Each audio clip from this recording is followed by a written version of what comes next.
내 집에 누군가 살고 있다. 괴담 같은 이 이야기는 경기도 한 야산의 중턱에 자리한 외딴 집에서 시작됐습니다. 이거 봐요. 이거 다 이렇게 불 질러놓고 밤새도록 와가지고 나무 떼는 거지 여기다. 자기 집 식으로 와줘요. 들락날락거리니까. 언제 올지 몰라요. 자물쇠를 몇 개씩 채우고 나무를 덧대 벽을 세워도 집요하게 뚫고 기어이 안으로 들어온다는 불청객은 잠을 안 하면 여기서 잘 거고. 그냥 이 침대에서? 그래. 이거 선생님 침대잖아요. 내 침대지. 침대가 문제요. 남의 집을 갖다 그냥 다 저 남의 집 밭에다 눈 비 오는 데다 갖다 내팽개쳐 버리고 지짐이라고 해놓으면은 그거 이해가 하겠냐고. 집안에 있던 영학 씨 물건이며 살림들도 죄다 내다 버렸다고 합니다. 신고를 받고 출동한 경찰이 주거 침입 혐의로 여자를 체포해 갈 때까지만 해도 곧 상황이 정리될 거라 믿었다는 영학 씨.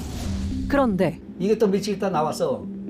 그 또 막 집에 와서 며칠 내가 내쫓고 또 전화하고 또 잡히면 데려가면 또 신고서 갔었어요. 그거 쫓다 판단하고 맨날 그 지쳐서 오면은 또 고장 나가보면 또 가서 있고. 그 뒤로 둘의 싸움은 1년째 계속되고 있습니다. 방에다 꽂고 상 올려놓고 김치 쪼가리 와서 갖다 놓고 그 밥통 꽂아놓고 밥도 해먹고 고구마도 그 전기 밥통에다 찐다니까. 그내 밥통이 이걸로 남 집에 와서 지꺼식으로 앉아가지고 팔짱 들어지게 거기다 또 쓰레기봉 뜯고 방에다 싸놓고 아주. 일 때문에 영학 씨가 회사에서 자고 온 날이면 집안엔 그녀의 흔적들이 가득했습니다. 현장에서 딱 걸려 형사 입건된 것만 5번. 본인이 주장하기로는 과거에 거기서 생활하면서 부모님과 살았기 때문에 자기가 썼던 칫솔이 다 거기에 묻혀져 있을 것이다. 자기가 침을 모아놓은 병이 있다. 황당한 주장을 늘어놓으며 이곳이 자신의 집이란 주장을 굽히지 않았다는 춘희 씨. 우리는 집주인 영학 씨의 동의를 받고 집안에 관찰 카메라를 설치하기로 했습니다. 그날 밤 어둠 속에서 누군가 나타납니다. 다녀왔습니다. 세길이 다녀왔습니다. 여기 있습니다. 그 여자 춘희 씨입니다. 안방으로 들어가 잘 준비를 합니다. 그런데 진실로 그냥 그쪽으로 가면서 살 거니 아니면 뭐 살 거. 그 제가 장영실을 보내드는 이놈이 어딘지 해봐라. 그저는 컸어. 별안간 알 수 없는 말들을 쏟아냅니다. 대체 춘희 씨의 정체는 뭘까요? 다음 날 우리가 그 집을 찾아갔을 때 야, 안녕하세요. 야, 왜 그러세요, 선생님? 너 봐라 너 봐. 아니 선생님, 어떤 꺼져! 여기 내 집이야. 선생님 집이세요? 꺼져. 선생님 집. 꺼져. 너 얼굴 기억하나? 꺼져! 야 선생님. 나이 새끼! 야, 이게 집이라는 거. 아, 여기 선생님 댁이래요. 무슨 집이야, 시켜? 잘 따라가. 경찰 부르고 소용은 있는데 난 풀려났어. 이상하지 않아? 누가 침입 일주일 깜빵 들어가야 하는 거 아니야? 법으로. 무엇이 그녀를 이런 잘못된 생각에 가두어 버린 걸까요? 그런데 그들 사이엔 한 가지 이상한 얘기가 떠돌고 있었습니다. 남자가 차 타고 들라고 그러더라고요. 뭔 남자인지. 내가 이렇게 보고 본 남자는 싹 해가지고 도망가야 되는 사람도 있더라고요. 이 배우 조종자가 있는지 그런 것도 의심스럽고 그래요, 솔직히. 뭔지 모르겠어요. 그녀가 이 집에 머물 때면 은밀하게 찾아오는 남자가 있다는 겁니다. 그날 밤 차 한 대가 그 집 마당으로 들어섰습니다. 그리고 차 안에서 정말 한 남자가 나타납니다. 입구를 막아놓은 줄을 익숙하게 풀고 집 안으로 들어가는 남자.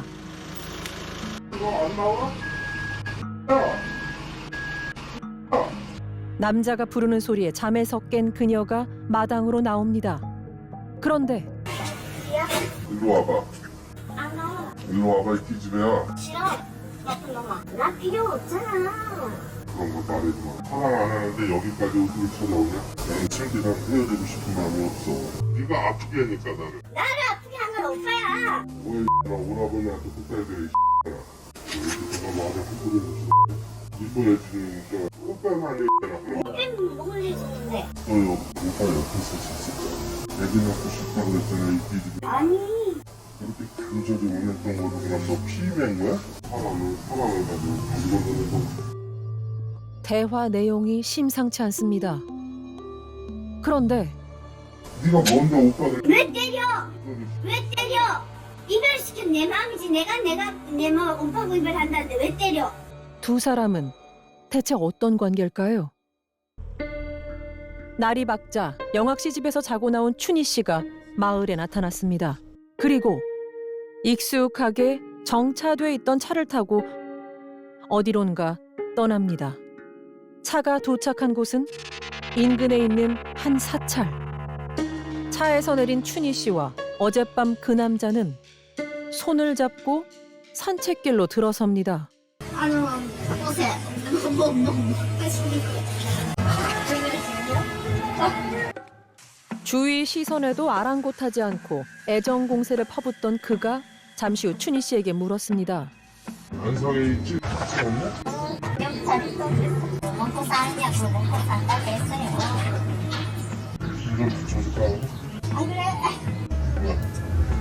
의심을 불러서 춘희 씨에겐 다달이 생활비를 보내주는 언니가 있었습니다. 수소문 끝에 어렵게 만난 그녀는 동생이 상습 주거 침입범이 된 상황도 이미 알고 있었습니다. 2년 동안 별짓을 안 했겠어. 강제로 끌어도 보고 꼬셔보고 먹을 것도 줘보고 돈도 줘보고 듣는 척해서 이거 되겠다 싶으면 끝에 가서는 아닌 거죠. 말이 통하지 않은 춘희 씨를 도무지 데려올 수가 없었다는 겁니다. 아버지하고 약속이 있어서 내 집 찾아야 된다는 거. 아무 연고도 없는 곳이에요. 일단은 정신이 온전치 못하다 보니까 자기 주장만 하는 거죠. 30년 전 일본으로 건너간 춘희 씨는 그곳에서 만난 남자와 결혼하고 예쁜 딸도 낳았습니다. 하지만 착하다 보니까 우유부단하고 끊고 뱉고가 없다 보니까 가정을 책임을 많이 미치는 것 같아요. 자기가 노력을 하면 노력만 하면 살 줄 알았대요. 근데 해도 해도 끝이 없더래요. 그래서 안 해본 게 없대요. 요양병원에서 요양원으로도 해봤고 식당도 해봤고 그런데 가는 곳마다 다 무시를 하더래요. 그 옛날 사람, 일본 사람들은 한국 사람을 보면 조센징이라고 그러죠. 무시하고 그래서 어디가 못 먹이고. 무슨 일이 있었는지 춘희 씨는 마음의 병까지 안고 홀로 돌아왔습니다. 그런 동생이 누군가에게 이용을 당하는 게 아닌지 언니는 걱정스럽기만 합니다. 이 사진이 자기가 나 이런 사람입니다. 나쁜 사람 아니에요 하고 사진이 왔더라고요. 새벽에 춘희 씨를 찾아오고 그녀에게 애정 공세를 펼치던 바로 그 남자의 사진입니다. 그 뒤엔 춘희 씨 부탁이라며 가족들에게 이런 연락도 했습니다. 방 얻어줄 테니까 방은 자기네가 볼 테니까 언니는 돈만 보내달래요. 근데 처음에는 500이라 했어요. 방 500에 30만 원. 자신이 한땐 승려였다고 소개한 남자는 딱한 여인을 그냥 볼 수 없다며 춘희 씨 가족들에게 그녀의 집을 구할 돈을 보내달라 계속 연락을 하기도 했습니다. 여기선 저와 여스님을 많이 의지해요. 그렇다고 지금 상황에 정신병동에 넣으면 평생 못 고쳐요. 춘희 씨 마음의 병을 고치려면 무조건 자신이 사는 지역에 방을 얻어줘야 한다던 남자. 남잘 만나봐야겠습니다. 지난해 봄 마을 약수터에서 춘희 씨를 처음 알게 됐다는 그는 그녀와의 관계를 묻는 질문에 이렇게 답했습니다. 저 물을 한참 뜨는데 이렇게 저걸 느껴서 이렇게 보니까 사람이 비틀비틀거려요. 먹은 게 없으니까 이제 사람이 혼미한 거지. 뭐 쌀도 갖다 주고 반찬도 갖다 주고 그래서 이제 마음을 자꾸 열고 그랬던 거지. 네, 그러니까 두 분이 어떤 연인 관계였던 거예요? 그런 건 아니에요. 그런 걸 좋아하죠. 걔가 그냥 그렇게 로맨틱한 걸 좋아해요. 그러니까 어디 가면 팔짱 끼려고 그러고 그 마인드가 뭐라고 얘기를 해야 되지? 그 연극하는 게 뭐죠? 뮤지컬이요? 예. 그런 식으로다가 인생을 사는 줄 알아요, 가끔. 그래서 그럴 때는 그런 또 호응을 해줘야 돼요. 오빠가 되어주고 또 때로는 야마다 마사이코가 되어줘야 돼. 애기 아빠 식으로. 로맨틱한 걸 좋아하는 춘희 씨를 위해 때론 남편도 돼주고 때론 오빠도 돼주면서 일종의 역할극을 하고 있다는 게 그의 주장입니다. 그렇다면 애기 낳고 싶다 그랬잖아, 이 비비. 아니 그렇게 간절히 원했던 거를 그럼 너 피임한 거야? 사랑을 가지고 감동을 해서. 둘 사이 성관계를 암시하는 듯한 이 말은 어떻게 설명할 수 있을까요? 그거는 일본에서 했느냐고 물어본 거죠. 남의 얘기가 아니라 선생님과의 그런 얘기였어요, 대화는. 아니 그러니까 갖고 싶어 한다고요, 걔가. 근데 너는 못나지 않느냐 그런 얘기예요, 그게. 걔한테는 직선적으로 다 얘기할 수는 없어요. 편법을 쓰는 거가 있어야지. 둘이 잠자리를 한다는 거 그런 거는 없었고요. 옛날에 스님들은요, 그 이웃집의 여자가 스님한테 이제 그 요구를 해요, 성적인 걸. 그러면은 들어줘요. 참 묘한 거죠, 그죠? 근데 앉는 것까지만. 그 경계는 넘어서질 않고. 그런 걸 굉장히 좋아해요, 외로워서. 그의 말이 심상치 않습니다. 우리는 춘희 씨 언니에게 영학 씨 집에서 찍힌 영상들을 보여줬습니다. 왜 때려? 왜 때려? 그건 폭력이라고 자꾸. 이게 폭력이야. 자기가 채법이 던져야지 그냥 뒤져버리게. 넌 진짜 대만도 못 X냐. 동생의 병이 이렇게까지 진행됐을 줄 전혀 몰랐다는 언니는 그 남자가 춘희 씨에게 막말을 퍼붓는 걸 보고는 결국 눈물을 흘립니다. 왜 인생이 그거밖에 안 되냐.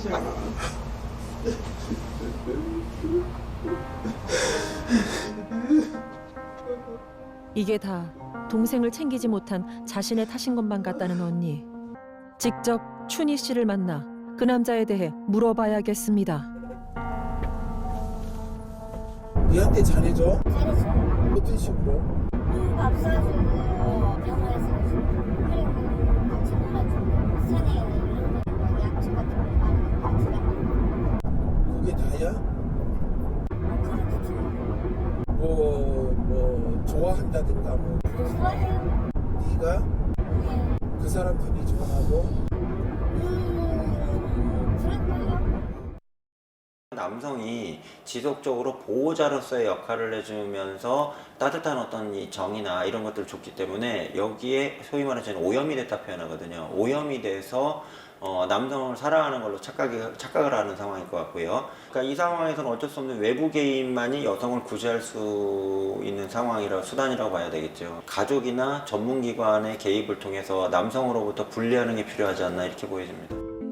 춘희 씨를 돕기 위해 지역의 관련 기관들이 모여 머리를 맞댔습니다. 일단은 중요한 건 치료를 한 번도 받지 않았기 때문에 이분들이 하는 행동으로 보면 저희가 보기에는 저주가지 증상들이 보여진 증상들이 있어요. 치료 입원하는 부분에 대해서 제가 도와드릴 예정이에요. 언니의 오랜 설득 끝에 춘희 씨는 당분간 입원 치료를 받기로 했습니다. 마음이 아파요. 저렇게 공부하기 아파요. 가서 집을 잡고 이러고 죽겠는데. 아직은 정리할 게 많을 겁니다. 하지만 오랜만에 집을 되찾은 영학 씨에게도 서운 삽삽하지. 쟁글 그냥 싸매고 그러다가 안에는 병원 갔다니까 이제 병원에서 치료 잘 받고 왜 그렇게 했냐고 한번 물어보고 싶어.